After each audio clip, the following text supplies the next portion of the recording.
Honoring Sade Robinson, loved ones unveil a bench in her memory at Warnimont Park. The 19-year-old was killed more than a year ago now. Some of her remains were found at that park. Fox 6's Ashley Sears explains why those close to her say the bench is bringing light to a place of darkness. Emotional moments as the mother of Sade Robinson sits in a spot now honoring her daughter. It's been very challenging. Sheena Scarborough thanks supporters after an incredibly difficult year. Thankful a permanent tribute can now help with healing. I didn't think this was something possible I could be able to do in my baby's honor and legacy. In April 2024, 19-year-old Sade Robinson was killed after a first date in Milwaukee. Shortly after, some of her remains were found in this Cudahy Park.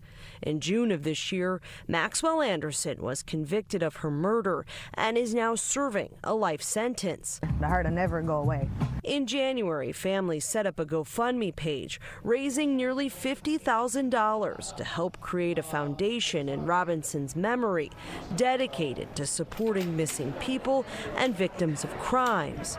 It also helped raise money for a bench to memorialize the 19-year-old at the park. It actually feels good that we could actually have somewhere where we could come sit and, feel like that we could talk to her and have that bond with her. A plaque on the bench reads, "Still Sade rises, spiritually saving lives." It'll bring some kind of light and love to the park.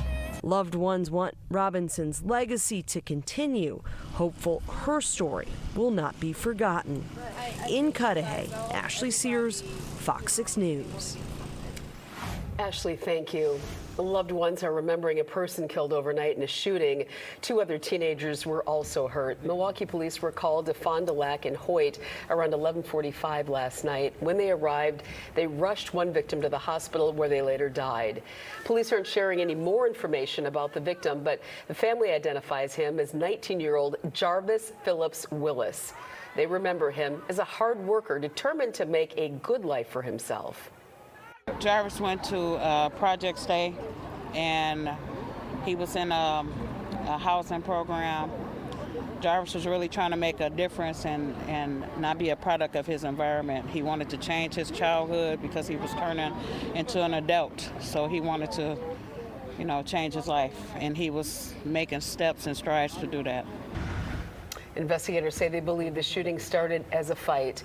They tell us 2 17-year-olds ended up in the hospital but are expected to be okay.